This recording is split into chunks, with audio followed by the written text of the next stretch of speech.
चालाकी से और दिमाग से कुछ होना होता सर, चौसर का खेल जो है ना वो दुर्योधन ने जीता था और पूरी जिंदगी चालाकी की थी, चालाकी की पराकाष्ठा थी, है ना।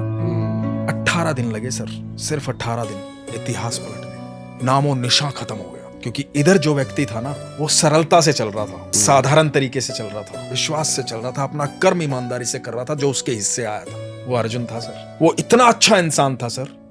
आप देखो भगवान ने बहुत कुछ सिखाया सर। आप देखो, मैं हर चीज को जोड़ के देखता हूँ। वो 125 साल जो ठाकुर जी रहे हैं ना धरती पर, वो 125 साल बहुत महत्वपूर्ण है सर। कि अर्जुन युद्ध भूमि में खड़ा है, पहला दिन है, भगवान को बोलता है कि प्रभु, तब तक तो जानता ही नहीं था ये भगवान है, तब तक तो एक मित्र के तौर पे जानता था।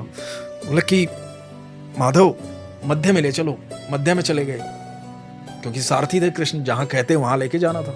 मध्य में चले गए, बोले कि मैं देखना चाहता हूँ कौन कौन युद्ध करने आया। तो सामने देखा पितामह भीष्म खड़े हैं, गुरु द्रोण खड़े हैं, दुर्योधन खड़ा है, कर्ण खड़ा है, महारथी खड़े हैं। उस समय के भारत के सबसे बड़े महारथी उसमें सब इसके विपक्ष थे। ये सब मेरे खिलाफ हैं प्रभु माधव। और ठाकुर ने कहा था पर मैं तुम्हारे साथ हूं पार्थ। तो ये चाहे दुनिया पूरी खिलाफ हो, पार्थ के साथ कृष्ण थे। तो अब ये देखो कि अर्जुन क्या कह रहा है, बड़ी महत्वपूर्ण बात है।